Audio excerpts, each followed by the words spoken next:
Allahumma salli wa sallim ala abdika wa rasulika Sayyidina wa maulana Muhammadin wa ala alihi wa ashabihi ajma'in. Amma ba'd.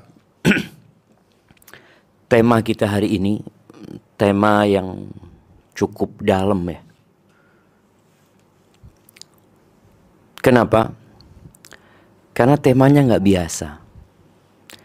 Biasanya bersyukur atas nikmat dan bersabar atas musibah. Tapi kita mau belajar tentang bersyukur atas nikmat dan musibah. Ini sesuatu yang berat bagi orang untuk mencapainya. Tapi paling tidak kita hari ini belajar bagaimana cara menuju ke sana. Dan bagaimana seorang bisa bersyukur atas musibah. Padahal bersyukur dan bersabar ini sesuatu yang berlawanan gitu. Nikmat dan musibah itu berlawanan. Kok bisa dua-duanya kita bersyukur? Kalau bicara nikmat Allah Azza wa Jal yang menyebabkan nanti kita dapat mensyukuri yang namanya musibah itu, nikmat Allah itu banyak. Hanya saja kita banyak memikirkan nikmat yang ada pada diri kita. Personal ya. Padahal ada nikmat yang dirasakan oleh seluruh umat manusia dan kita termasuk di dalamnya. Contoh nih, kita sekarang berada di tempat ini nggak gempa. Itu nikmat. Antum bisa bayangkan Allah mampu nggak membuat gempa saat ini? Mampu Allah. Dan maha kuasa.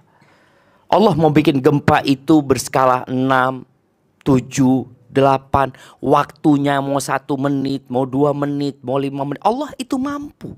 Tapi Allah bikin nggak gempa sekarang ini. Kita berada di nikmat.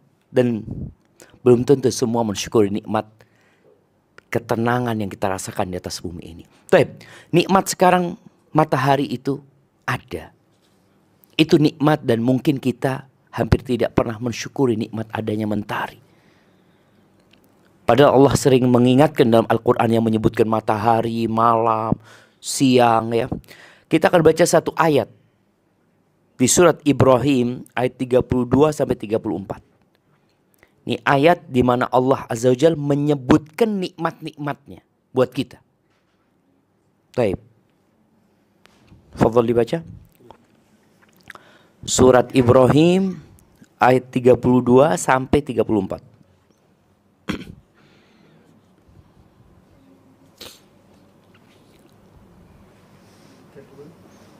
Nah, 32, 33, 34. Fadhal. Yang paling bawah. Iya.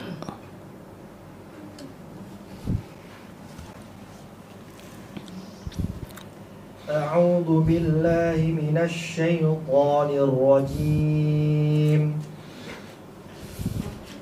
Allahul ladzi khalaqas samawati wal arda wa anzala minas samaa'i maa'a وأنزل من السماء ماء فأخرج به من الثمرات رزقا لكم وسخر لكم الفلك لتجري في البحر بأمره وسخر لكم الأنهار وسخر لكم الشمس والقمر دائبين وسخر لكم الليل والنهار وآتاكم من كل ما سألتموه وإن تعدوا نعمة الله لا تحصوها إن الإنسان لظلوم كفار. Artinya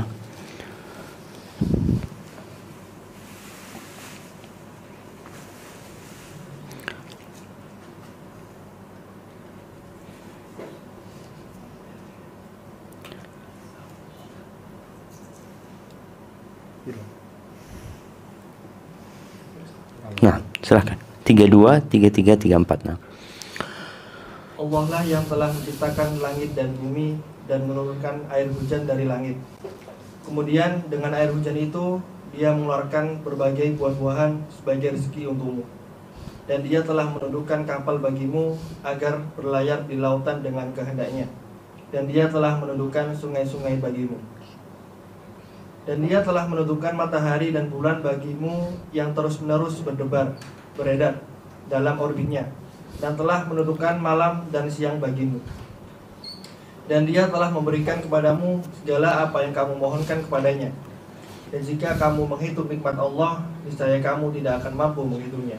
Sungguh manusia itu sangat zalim dan sangat mengingkari nikmat Allah. Itu kita. Di akhir ayat ini setelah Allah menyebutkan nikmat-nikmatnya, Allah sebutkan tentang kita. Innal insan. Sesungguhnya manusia itu la zalumun kafar. Kalau antum ngerti bahasa Arab, berat banget kalimat ini. Zalum itu bukan zalim, tapi zalim plus. Jadi sangat zalim. Kafar itu bukan sekedar kafir, tapi kafir plus. Benar-benar sangat zalim, sangat kafir. Sangat mengingkari nikmat yang Allah berikan. Makanya seringkali Anda sebutkan orang itu lebih suka mengeluh daripada bersyukur. Dan kalau mengeluh berhari-hari dia aja. Sampai orang yang dengarkan keluhannya itu kadang-kala, iki wong kok tidak pernah oleh nikmat gitu loh. Kadang-kala kalau kita lihat statusnya orang ya, lebih banyak status apa? Susah. Taib. Rizki yang Allah berikan kepada kita itu bertingkat-tingkat. Ana mau tanya, rizki yang paling rendah itu apa? Uang. Iya, rizki yang paling rendah itu uang. Yang orang berlomba-lomba mengumpulkannya. Sampai kadang-kala lupa dengan rizki yang lain. Setelah yang namanya harta, paling rendah itu harta ya. Terus di atasnya apa? Sehat. Betul. Lebih nikmat mana? Sehat sama aman. Ya, ibu-ibu silakan masuk. Ya.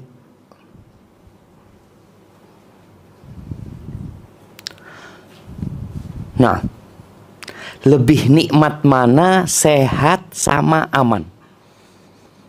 Ana kasih contoh ya. Kalau ada seorang kambing yang patah kakinya, dikasih makan ya. Kira-kira bisa nggak dia makan dalam kondisi masih sakit? Bisa. Tapi kalau ada kambing yang sehat, diikat di sebelahnya kambing itu, diikat seekor serigala. Diikat, serigala ini diikat. Di depannya kambing. Kira-kira kambing itu bisa makan nggak? Nggak bisa makan. Padahal sehat dia. Ini para ulama mencontohkan ya tentang nikmat aman itu lebih besar daripada nikmat sehat sebenarnya. Tapi kita ini hampir nggak pernah mensyukuri nikmat aman ini. Kecuali kalau ada huru hara ya, ada perampok ini itu, wah kita ya Allah selama ini kita aman ya ini dan itu. Makanya nikmat yang paling rendah itu adalah harta. Kemudian di atasnya lagi, ya tadi kesehatan. Di atasnya lagi, aman. Itu nikmat yang lebih tinggi rasa aman ini. Tapi kemudian, kalau bicara keamanan ya, ada nikmat yang lebih tinggi dari itu. Para ulama menyebutkan nikmatul iman. Bukan aman, tapi nikmat iman. Di mana nanti berakhir dengan nikmat keridhaan Allah kepada kita. Itu puncak dari nikmat. Kenapa Anda sebutkan ini? Bentar lagi kita akan bahas tentang masalah musibah tadi. Yang ternyata musibah itu dipandang dari sisi lain nikmat sebenarnya musibah ini. Mengantarkan antum kepada nikmat yang paling besar. Bicara nikmat iman ini di surat Al-Hujurat. Ayat 7 dan 8. Surat Al-Hujurat ayat 7 dan 8. Coba kita baca.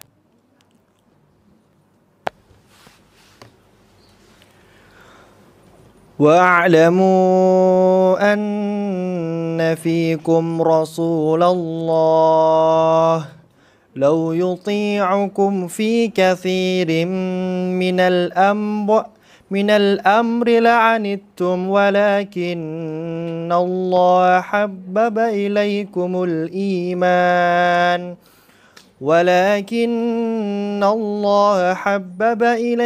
الإيمان وزينه في قلوبكم وكره إليكم الكفر والفسوق والعصيان أولئك هم الراشدون فضلا من الله ونعمه والله عليم حكيم. Dan ketahuilah olehmu bahwa di tengah-tengah kamu ada Rasulullah. Kalau dia menuruti kemauan kamu dalam banyak hal, pasti kamu akan mendapatkan kesusahan. Tetapi Allah menjadikan kamu cinta kepada keimanan dan menjadikan iman itu indah dalam hatimu, serta menjadikan kamu benci kepada kekafiran, kefasikan dan kedurhakaan. Mereka itulah orang-orang yang mengikuti jalan yang lurus. Sebagai karunia dan nikmat dari Allah, dan Allah Maha mengetahui, Maha bijaksana. Masya Allah. Kita lihat ya, Allah mengatakan fadlam minallah wa ni'mah. Itu tuh kita bisa cinta sama iman yang mungkin sebelumnya enggak. Coba kita semua ya melihat ke belakang ya. Dulu kita itu suka nggak datang kajian ke masjid? Makanya ada hijrah apa? Go hijrah ini. Go hijrah ini. Ini kan orang-orang kalau bisa dilihat dulu nggak suka dengan namanya kajian. Dulu nggak suka dengan yang namanya masjid. Dulu nggak suka dengan namanya membaca Al-Quran. Dulu mungkin nggak suka teman-teman nganter ustad, jemput ustad daono. Sing dijemput biar diantar siapa biar? Konser kan? Maka di sini Allah menyebutkan engkau jadi cinta dengan keimanan. Itu nikmat. Fadlam minallah wa ni'mah. Quran. Sebagian kita mungkin bertahun-tahun dulu nggak pegang Quran. Kecuali Ramadan. Tapi sekarang alhamdulillah. Ana bisa baca Quran. Dan sebagian kita kehilangan nikmat baca Quran. Kemarin ada satu kawan ya. Dia cerita, Ustaz, ya Allah Ustaz, ana bingung Ustaz. Ramadan itu ana bisa hatam 3 kali. Sekarang mau one day one juz Ustaz. Ya Allah. Berat sekali jemaah. Padahal kalau bicara waktu, ana punya banyak waktu gitu loh. Punya banyak waktu untuk melakukan hal itu. Tapi kenapa nggak bisa? Ada nikmat yang Allah cabut kadang-kala dari kita. Kita nggak sadar. Ditambah hartanya, kita merasa Allah, alhamdulillah, anak sekarang semakin nikmat hidupnya. Padahal dia kehilangan nikmat yang lebih besar, puncak dari nikmat yaitu keimanan. Yang kalau dibandingkan dengan aman, dibandingkan dengan sehat, dibandingkan dengan harta, semua nggak ada apa-apa. Maka tolong kita melihat nikmat itu dengan kacamata yang lebih luas lagi jemaah. Sehingga tidak hanya melihat kepada harta. Baik. Al-Imam Ibnul Qayyim rahimahullahu ta'ala, beliau menyebutkan bahwasanya musibah, ini kita bicara musibah, kalau bicara nikmat disyukurin tadi dengan banyaknya nikmat yang Allah berikan. Sekarang kita masuk kepada musibah, bersyukur atas musibah. Beliau mengatakan al-musibah allati tahullu bil abdi. Musibah yang menimpa hamba itu walaysa lahu hilatun fi daf'iha, dan dia tidak punya kemampuan untuk menolak bala tersebut. Kan ada bala yang kita nggak bisa tolak, sudah ya apa? Ada seorang perempuan yang diceraikan sama istri. Padahal dia nggak ingin. Oh, Masya Allah. Sama suami sama istri. Diceraikan sama suami ya. Padahal si dia masih ingin tetap sama suaminya. Tapi suaminya nggak mau. Selamat tinggal sudah. Ingat kisah Ummu Zara ya. Ummu Zara yang Aisyah cerita radhiyallahu anha kepada Nabi SAW tentang 11 laki-laki. Laki-laki yang pertama seperti ini, kedua, ketiga, keempat, sampai yang ke-11. Abu Zara. Ummu Zara ini cinta sama Abu Zara. Tapi subhanallah suatu hari Abu Zara melihat seorang janda punya anak 2. Dinikahin janda ini, diceraikan istrinya. Tapi Ummu Zara, subhanallah, dia tidak pernah lupa dengan kebaikannya Abu Zara. Sampai ketika Ummu Zara nikah lagi, dia dapat musibah dia. Ketika dia nikah lagi dengan seorang laki-laki yang baik hati. Masya Allah, suami yang kedua ini baik sekali. Tapi kata Ummu Zara, semua kebaikan suamiku yang kedua dibandingkan dengan wadah airnya suamiku yang pertama, nggak ada apa-apa. Padahal dia diceraikan sama suaminya. Gitu. Kenapa? Karena dia melihat kepada nikmat gitu loh. Nikmat aku hidup sama suamiku itu Masya Allah. Dia ingat dengan semua kebaikan suaminya yang pertama. Ini yang kalau kita lihat jemaah, kita sama Allah itu kadangkala kita itu melihat kepada musibahnya ini, ya Allah musibahnya banyak sekali. Lupa dengan nikmat-nikmat yang Allah berikan yang jauh lebih banyak sebenarnya. Yang seharusnya tetap dengan musibah itu kita mencintai Allah. Dengan musibah itu kita tetap memuji Allah Azza wa Jalla. Di sini disebutkan bahwasanya musibah yang menimpa hamba yang dia nggak mampu untuk melawannya seperti apa? Kematian orang yang dia cintai. Bangkrutnya usaha dia. Dicurinya barang dia. Sakit tubuhnya. Atau yang lainnya. Fa inna lil abdi fiha arba' maqamat. Ada 4 makom hamba dalam musibah ini. Makom yang pertama, maqamul ajiz. Kedudukan orang yang lemah atau orang yang bodoh. Apa kedudukan yang pertama ini? Maqamul jaza' wasyaqwa wassakhat. Dia marah sama Allah. Dia mengeluarkan kata-kata yang tidak pantas. Dan ini tidak dilakukan kecuali oleh orang yang akalnya sedikit, agamanya sedikit, dan akhlaknya nggak ada. Ketika dikasih musibah, tahu-tahu marah-marah sama Allah. Yang ada mengadu, mengeluh, merintih kemana-mana. Makom yang kedua, maqamus sabr. Sabar. Sabarnya orang itu dua loh, kita lihat tuh. Ada yang sabar lillah. Ada yang sabar karena pandangan manusia. Atau karena muru'ah ya. Karena kepribadian dia, dilihat orang atau gimana. Karena kita melihat ada orang non muslim sabar. Kita ngelihat. Masya Allah sabar ya wong Gio. Padahal gak beriman dia. Ya karena dia jaga apa? Image dia seperti itu. Itu yang kedua. Dan ini wajib. Jadi sabar itu wajib. Makom yang ketiga kata beliau, maqamur ridho. Makom keridhaan. Ridho. Nerimo. Kalau sabar itu nahan diri ya. Perbedaan sabar sama ridho. Orang yang sabar itu nahan diri. Dia tahu aku gak boleh berbuat ini. Aku gak boleh kayak gini. Jadi dia belum nerima. Tapi dia sabar nahan dirinya. Yang ketiga ini makom ridho. Dan ini lebih tinggi daripada sabar makomnya. Apakah wajib orang ridho? Ada khilaf di antara para ulama. Yang disepakati para ulama makom sabar. Sabar itu menahan diri dari mengucapkan sesuatu yang dimurkain Allah. Sesuatu yang bertentangan dengan akal manusia. Atau berbuat sesuatu yang tercela. Seperti orang kalau kena musibah tahu-tahu teriak-teriak. Dulu ada emak-emak zaman dulu itu kalau terkena musibah dirobek-robek bajunya, dipukul-pukul pipinya ya, menangis, meratapin. Itu tidak sabar dia. Tapi orang sabar nahan diri, dia mau melakukan itu. Bahkan ada orang yang kena musibah kepingin bunuh diri ya, ada. Dia ingin, Masya Allah, anak punya bibi rahimahullah, dia cerita. Dia pernah kena satu musibah, capek dia. Dia cerita, Syafiq,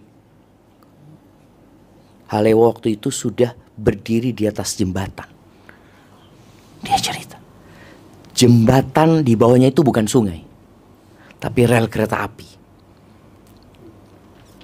Sudah lihat-lihat banyak orang lewat waktu itu kata dia. Ibu mau ngapain ibu? Mau ngapain ibu? Kata dia. Kata dia Allah ya. Terus Allah sabarkan pulang dia ke rumahnya. Artinya menahan diri dari musibah yang menimpa itu berat. Itu sabar. Naik nanti ke ridho tadi. Kemudian makom yang keempat itu maqamus syukur. Orang itu bersyukur atas musibah yang menimpa dia. Dia sudah memandang bala itu nikmah. Dia sudah melihat itu. Fayashkurul mubtali alaiha. Dia sabar, ridho, dan kemudian bersyukur jemaah atas bala yang Allah berikan kepada dia.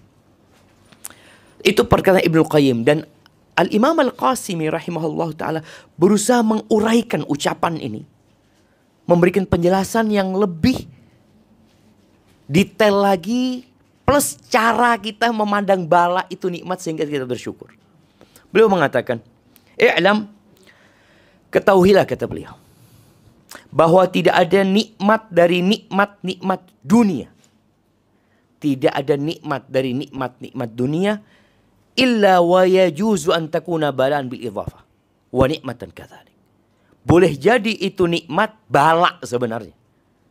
Dari sudut pandang yang lainnya itu bala sebenarnya. Sebagian orang memandangnya nikmat, enggak, itu bala loh, musibah itu loh. Atau nikmat dari sisi lain.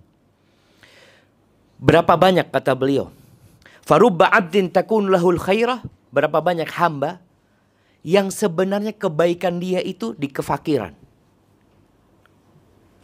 di penyakit yang menimpanya. Kalau sehat badannya, kalau banyak hartanya, dia jadi congkak dan sombong. Makanya kadang-kala kita ngelihat ada orang ya, kita sering melihat dia, aku kok tidak suki-suki ya. Kita merasa kok kayaknya hidup kita ini susah. Padahal memang itu yang terbaik buat kita. Itu nikmat sebenarnya. Artinya dipandang dari sudut yang lainnya. Engkau dikasih nikmat sama Allah. Kasih penyakit itu nikmat. Coba engkau dikasih sehat. Engkau mungkin gak kayak gini. Jadi ada orang yang berusaha ya. Bahkan ada orang yang sampai mati sakit. Kita kadang-kadang lihat orang yang kena stroke ya. Orang yang kena kanker. Yang sebenarnya orang kena kanker ini kayak katanya nunggu mati. Wes, tidak iso diobati. Ya sebenarnya yang namanya kemo itu cuma memperlambat kematian. Padahal kita sing sehat pun nunggu mati. Sama gitu, jangan dipikir, ya Allah iki kok ingin tadi mati. Gitu. Lo antum yang sehat, podo ae. Berapa banyak orang yang sehat mati dalam kondisi belum bertobat kepada Allah Azza wa Jalla.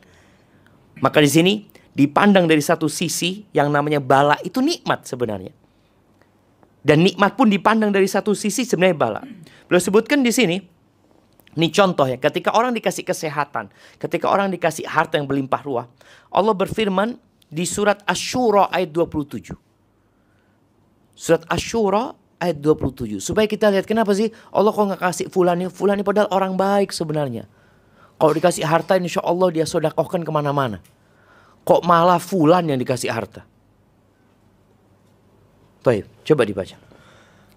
Walau basatallahu rizqa li'ibadihi labaghaw fil ardi walakin yunazzilu biqadarin ma yasha' innahu bi'ibadihi khabirum basir. Dan sekiranya Allah melampangkan rezeki kepada hamba-hambanya, niscaya mereka akan berbuat melampaui batas di bumi. Tetapi dia menurunkan dengan ukuran yang dia kehendaki. Sungguh dia maha teliti terhadap keadaan hamba-hambanya dan maha melihat. Allahu Akbar. Allah itu teliti kalau ngasih ya. Maka kita dapat melihat ya, ada kadang-kadang orang yang berusaha untuk kaya kita lihat. Tapi Allah gak kasih kekayaan karena Allah sayang sama dia. Kalau dikasih harta, berubah dia. Jadi ada orang yang berubah jemaah ketika dikasih kaya. Ada orang yang berubah ketika dikasih miskin. Ini orang ketika kaya baik ya.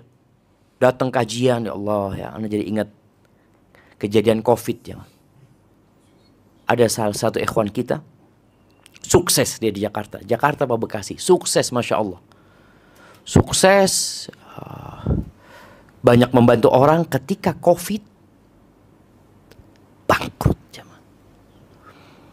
Dia punya istri 2. Itu yang cerita istri kedua dia. Dia manggil ustadz istri kedua. Suaminya itu sudah mau gantung diri di rumahnya. Sudah mau gantung diri dia. Karena ada orang-orang yang subhanallah memandang nikmat harta itu nikmat yang paling utama, padahal itu nikmat yang paling rendah sebenarnya. Engkau dikasih sehat itu nikmat lebih besar daripada nikmat harta itu. Tapi dia berpikir apa? Enggak. Karena dia nggak biasa hidup susah gitu. Dia berpikir aku hidupnya harus kayak enggak. Maka Allah sebutkan, Allah maha teliti loh. Kenapa fulan yang dikasih, kenapa fulan nggak dikasih. Dan di surat Al-Alaq ya, ayat 6 dan 7. Nih surat yang di juz amma yang sering dibaca. Surat Al-Alaq ayat 6 dan 7. Tafadhal. Kalla innal insana layatgha ar-ra'ahu istaghna. Sekali-kali tidak, sungguh manusia itu benar-benar melampaui batas apabila melihat dirinya serba cukup. Itu. Kita lihat ya, manusia kok kasih serba cukup, mungkin dia nggak berdoa buat hari esok jemaah. Antum mau minta rezeki, oh anak rezeki banyak, cukup insya Allah buat 7 turunan. Anak punya harta di sini. Jadi melampaui batasnya, membuat kerusakan kemudian dia jemaah. Maka terkadang tadi orang dibikin susah hidupnya dalam rangka agar kembali kepada Allah Azza wa Jalla. Itu bicara nikmat harta ya. Begitu pula kata beliau, zaujah, istri. Itu boleh jadi nikmat dan boleh jadi bala di satu sisi. Walad, anak. Orang kan kepingin minta anak, dikasih anak. Oh, udah tahu dikasih anak loh. Sampai kemarin ada seorang ibu yang berlepas diri dari anaknya. Boleh nggak Ustaz? Anak tidak nganggap anak lagi. Sebagian orang berdoa minta anak. Yang ini kepingin anak, kalau bisa dimasukkan lagi, dia masukkan lagi. Dari dia melihat ini bala ini anak. Jadi semuanya bisa seperti itu. Ada seorang yang belum menikah, kepingin menikah, ya anak ya Allah, pengen nikah, bismillah. Siap insya Allah nikah dia. Ternyata setelah menikah berantakan hidupnya. Iya. Yang dulunya dia bisa datang kajian, gak pernah datang kajian lagi. Sampai akhirnya dia dapat melakukan perbuatan yang dibenci Allah. Mencuri, merampok karena istrinya. Yang dia pikir istrinya ini akan membantu dia dalam urusan akhirat, ternyata enggak, menekan dia. Dan ini banyak terjadi dengan kita. Maka ketika orang berpikir menikah, apalagi yang mau nikah lagi ini, siapa yang menikah lagi ini? Angkat tangan. Dia mungkin berpikir nikmat ya. Dia berpikir nikmat, oh Masya Allah. Ternyata azab buat dia. Ibu-ibu rame. Jadi seperti itu. Ada pula seorang wanita yang dia gugat cerai sama suaminya. Dia pikir, ndak wis, aku teori dewe. Kayaknya senang anak lebih baik jadi janda daripada hidup sama suami seperti ini. Subhanallah, dia bercerai, hidupnya lebih berantakan. Jadi yang namanya nikmat dipandang dari satu sisi boleh jadi bala. Dan begitu pula musibah dipandang dari sisi lain boleh jadi nikmat. Engkau dikasih nikmat sama Allah. Makanya sampai ada seorang alim ulama ya, yang ketika dikunjungin sama sohibnya, istrinya ini ya Allah kalau ngomong kasar. Siapa bapak-bapak yang istrinya kasar kalau ngomong? Angkat tangan.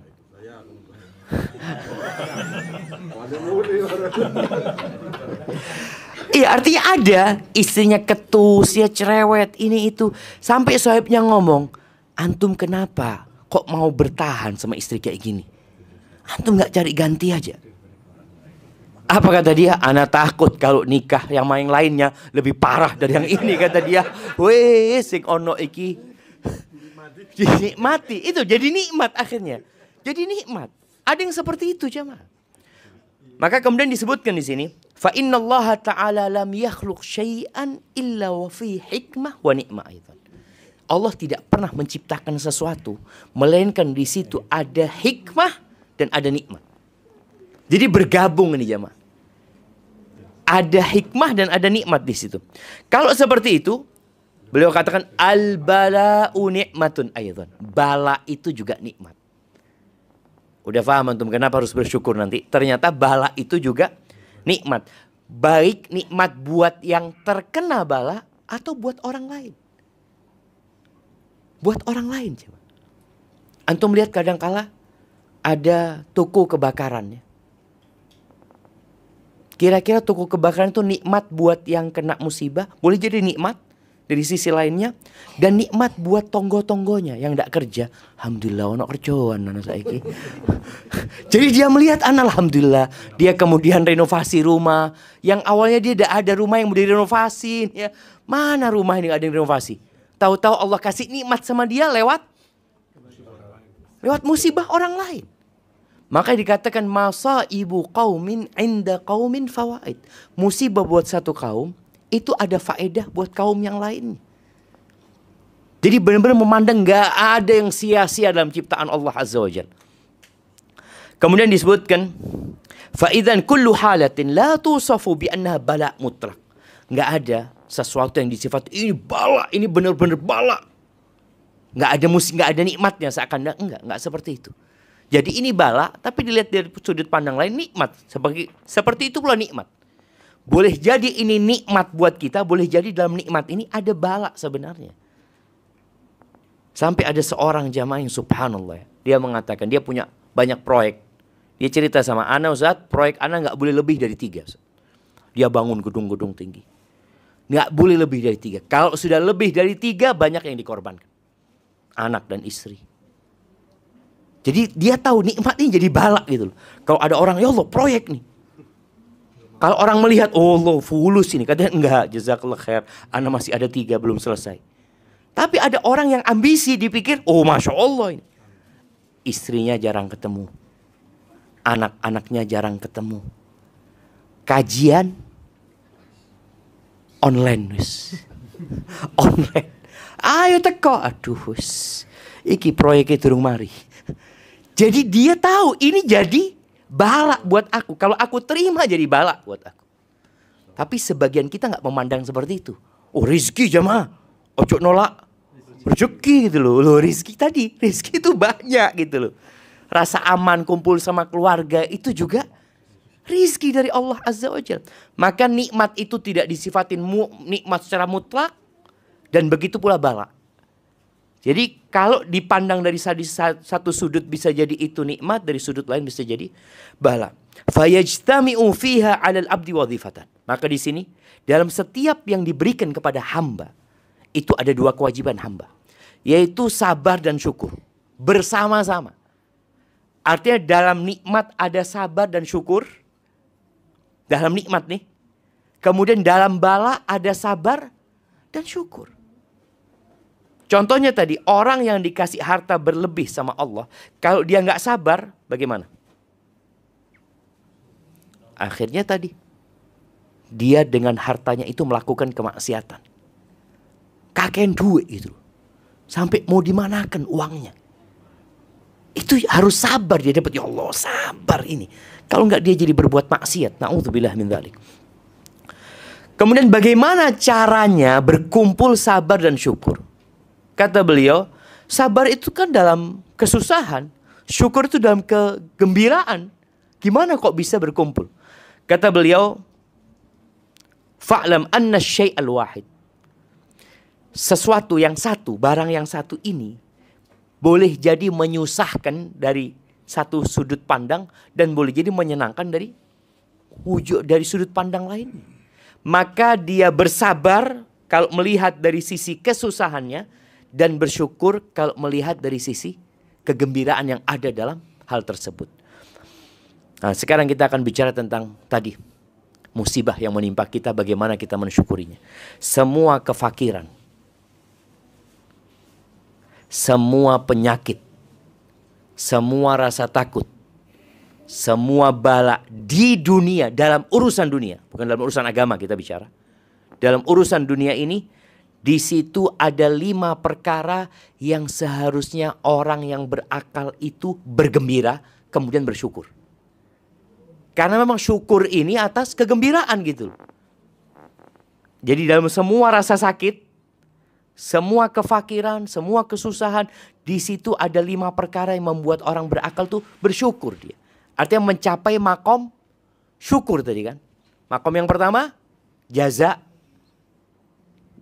Itu yang tidak diperbolehkan, kemudian sabar, kemudian ridha, kemudian syukur. Ini belum bicara gimana antum bisa bersyukur. Yang pertama, beliau menyebutkan semua musibah, kullu musibah, wa marad, dan penyakit ya, boleh jadi dalam pandangan kita itu lebih besar daripada yang menimpa kita. Kalau bicara penyakit, memang ada orang yang kena kanker. Engkau kena kanker stadium berapa? Stadium 1. Oh, alhamdulillah engkau. Di sinilah ucapan alhamdulillah engkau.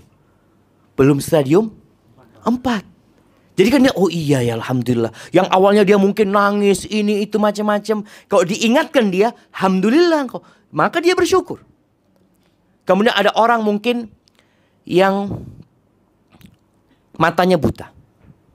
Artinya dia awalnya bisa melihat. Kemudian dia kecelakaan, satu matanya harus diangkat. Alhamdulillah engkau. Alhamdulillah apa? Aku dia iso ndelok koyo ngene. Alhamdulillah kan bisa satu untuk melihat. Allah bisa ambil dua-duanya loh. Allah bisa ambil dua-duanya. Dia mikir, iya ya.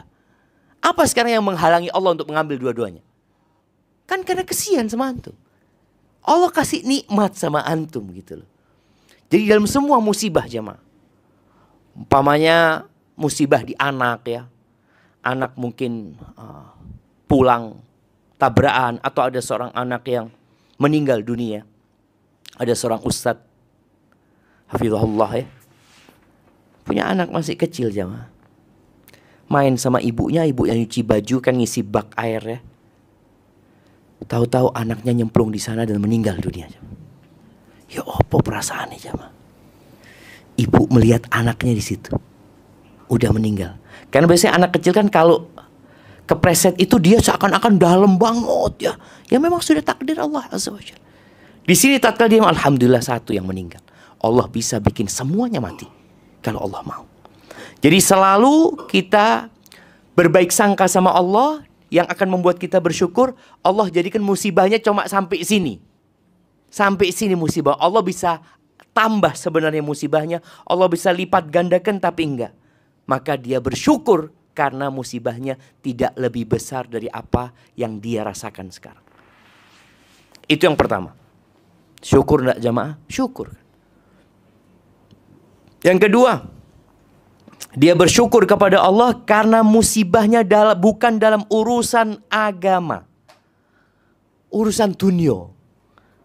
Karena katanya kita udah tahu tuh nikmat yang paling agung itu nikmat iman. Kalau sekedar kehilangan yang urusan dunia, alhamdulillah, ana masih bisa sholat ya, ana masih puasa. Antum ketika ngelihat orang meninggalkan puasa, dikasih cobaan sama Allah. Ada orang dikasih balak sama Allah akhirnya sampai berzina. Na'udzubillah min dzalik. Kemudian Allah menyelamatkan antum. Maka alhamdulillah musibahku tidak dalam urusan agamaku. Maka bersyukur lagi nih dia kepada Allah. Karena Allah tidak memberikan musibah dalam urusan agama. Sedangkan Nabi SAW sering berdoa mengatakan, وَلَا تَجْعَلْ مُصِيبَتَنَا فِي دِينِنَا. Ya Allah, jangan jadikan musibah kami menimpa agama kami gitu loh. Kita sering futur loh jemaah. Antum bisa ngelihat ya. Antum ketika futur. Antum ya Allah, biasanya ana zikir pagi petang, sekarang ndak zikir. Cuma baca, apa ya, sing kalau bisa baca dikit tapi semuanya sudah mewakili. Nggak ada. Ana baca ayat kursi aja sudah. Dia kehilangan. Jadi ada kehilangan nikmat dalam urusan agama tapi nggak merasa. Tapi kalau urusan dunia, merasa banget dia. Ada orang sampai masjid tahu-tahu wis bubar jemaah. Musibah itu jemaah. Masjid ya Allah wis bubar. Antum kehilangan pahala 27 rakaat. 27 rakaat. 27 derajat ya. Atau kadangkala antum ketiduran ya. Ana ini biasanya sholat malam ya. Kok tadi malam ana nggak sholat ya. Musibah buat dia. Walaupun kita bicara kan sunnah Ustaz, nggak wajib. Iya, tapi tetap kau kehilangan nikmat loh, kehilangan pahala. Tapi orang kadang nggak merasa. Maka kita bersyukur karena musibahnya tidak menimpa agama kita. Yang ketiga, Beliau mengatakan bahwasanya tidak ada hukuman yang Allah berikan di dunia ini, melainkan Allah bisa menundanya di akhirat. Kan kita tahu kata Nabi SAW, ma yusibul mu'min, tidak ada musibah yang menimpa orang beriman, min nasabin wala wasabin wala saqamin hatta alhamma yahammu hatta syauqu syakwa. Tidaklah seorang beriman yang terkena penyakit, capek, lelah, rasa gundah, ya, galau hidupnya, kekhawatiran, kecemasan, sampai duri yang mengena dirinya, melainkan itu penghapusan buat dosa-dosanya. Itu penghapusan buat dosa-dosa dia. Ini musibah menghapuskan dosa. Allah bisa loh jamaah menunda musibah ini, menunda hukuman ini di akhirat. Maka kita bersyukur, alhamdulillah ya, Allah berikan di dunia. Kenapa? Disebutkan di sini, musibah dunia itu nggak lama. Dan musibah-musibah dunia ini boleh jadi dengan sebab-sebab lain kita jadi santai menghadapinya. Jadi ada nikmat lain gitu loh. Sehingga kita menghadap musibah, oh alhamdulillah lah anak kehilangan motor, tapi alhamdulillah Allah kasih rezeki anak fulus lebih banyak dari itu. Akhirnya musibah ini jadi nggak terasa. Tapi kalau musibah akhirat, selama-lamanya. Artinya kalau hukuman buat antum ini ditunda sampai akhirat, selesai sudah. Nggak ada yang bisa membuat antum santai di sana. Makanya penghuni neraka itu berteriak-teriak mengatakan agar diringankan. Yauman, satu hari aja diringankan. Nggak ada. Sedangkan di dunia kita kena musibah di sesuatu, tapi yang lainnya masih ada nikmat yang Allah berikan. Maka ketika disegerakan hukuman itu di dunia, seharusnya dia bersyukur. Alhamdulillah, iya ya. Gimana kalau dosa-dosa anak yang banyak itu ditunda di akhirat nanti? Maka alhamdulillah. Itu yang ketiga. Yang keempat, disebutkan bahwasanya musibah dan bala ini sebenarnya sudah ditulis 50.000 tahun sebelum penciptaan langit dan bumi. Harus menimpa antum. Musibah itu harus menimpa antum. Dan alhamdulillah musibahnya sudah sampai. Sudah sampai kan, alhamdulillah. Kalau sudah sampai berarti akan pergi musibah ini. Alhamdulillah ya wis ya, ditakdirkan sama Allah SWT. Dan dia sudah tadi bersabar menghadapi musibah tersebut dan akan lewat musibah ini, maka dia mengatakan alhamdulillah, istirahat. Sebenarnya kalau musibah itu menimpa, dia itu istirahat. Dari sisi apa? Dari menunggu musibah ini. Wis mari ya, alhamdulillah. Selesai. Maka kita akan bersyukur kepada Allah atas nikmat selesainya musibah itu dan turunnya musibah itu. Baik, yang kelima. Ini yang kelima yang disebutkan agar engkau bersyukur atas musibah yang menimpamu. Disebutkan anna thawabaha aktsar minha. Sesungguhnya pahala yang Allah berikan itu lebih besar daripada musibah yang menimpa. Pahala yang Allah berikan ini. Jadi musibah-musibah dunia itu sebenarnya lorong-lorong menuju ke akhirat. Dan semua bala dalam urusan dunia itu seperti obat yang memang menyakitkan, tapi antum sembuh bentar lagi. Makanya berapa banyak orang yang dikasih obat ya, awal dikasih obat dia, ya Allah pahit, dah enak, ini itu, ayo umbin. Ya yes, bismillah. Sama wajah yang merengut ya, minum setelah itu, loh, alhamdulillah ya, enak saiki. Bayangkan. Musibah itu seperti obat yang pahit tadi itu. Yang antum tidak menginginkannya, tapi setelah antum rasakan ternyata nikmat. Itu jemaah. Itu jalan menuju kepada akhirat. Sehingga orang yang mengetahui ini, 5 hal tadi yang kita sampaikan, ya baru dia akan tergambarkan dalam benak dia, oh itu bersyukur atas musibah. Karena musibah itu ternyata memberikan sesuatu yang lebih baik buat dia. Kalau orang tidak menggambarkan pahala yang lebih besar ya, orang tidak menggambarkan musibah ini alhamdulillah bukan urusan agama, dia nggak akan pernah bersyukur. Yang ada dia akan terus mengeluh atas musibah. Ahibati fillah, bukan berarti kita minta musibah ya, enggak. Setelah antum lihat itu, oh kalau gitu ana mau minta musibah sama Allah, enggak. Jangan, karena doa Nabi SAW beliau minta perlindungan dari bala dunia dan akhirat ya. Allahumma inni as'alukal afwa wal afiyah fid dunya wal akhirah. Beliau minta keselamatan itu. Beliau juga dalam doanya mengatakan afiyatuka ahabbu ilayya, afiyah dari engkau ya Allah. Afiyah itu keselamatan, kesembuhan ya dari bala itu lebih aku cintai daripada musibah sebenarnya. Tapi ketika hadir musibah itu ya kita hadapin. Ahibati fillah, sebelum kita masuk ke sesi tanya jawab, syukur, manusia dalam syukur itu ada 3 tingkatan. Ini juga disebutkan oleh Ibnul Juzai ya. Dalam tafsirnya beliau menyebutkan asyukru ala 3 darajat. Syukur itu 3 derajat. 3 tingkatan. Tingkatan pertama, darajatul awam. Derajatnya orang-orang awam. Ini orang yang belum ngaji. Itu derajatnya asyukur ala ni'am. Syukur kalau dikasih nikmat saja. Itu orang awam. Antum yang sudah belajar, naiklah tingkatannya. Yang kedua, disebutkan darajatul khawas. Tingkatan orang-orang khusus. Tingkatan orang-orang spesial. Apa tema kita hari ini? Asyukru ala ni'am wa niqam. Dia bersyukur atas nikmat dan musibah. Wa ala kulli hal. Dalam semua kondisi, dia bersyukur kepada Allah Azza wa Jalla. Mau sakit, mau sehat, nikmat Allah itu banyak buat dia. Kemudian yang ketiga, itu disebut darajatul khawasil khawas. Tingkatan khususnya orang yang khusus. Seperti apa? Dia tenggelam dalam nikmat yang Allah berikan dan dia memandang Allah sebagai pemberi nikmat.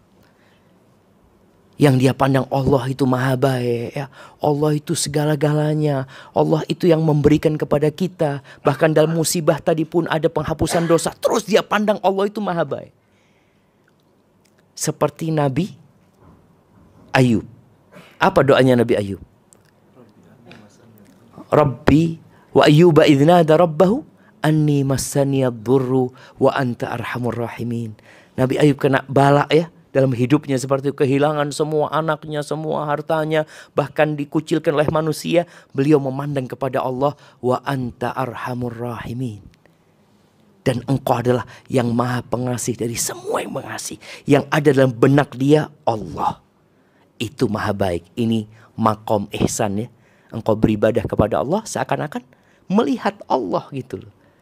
Dan kalau engkau nggak bisa, ya engkau senantiasa yakin Allah senantiasa melihatmu. Hadza wallahu a'lam bishawab. Itu yang dapat Anda sampaikan pada kesempatan kali ini.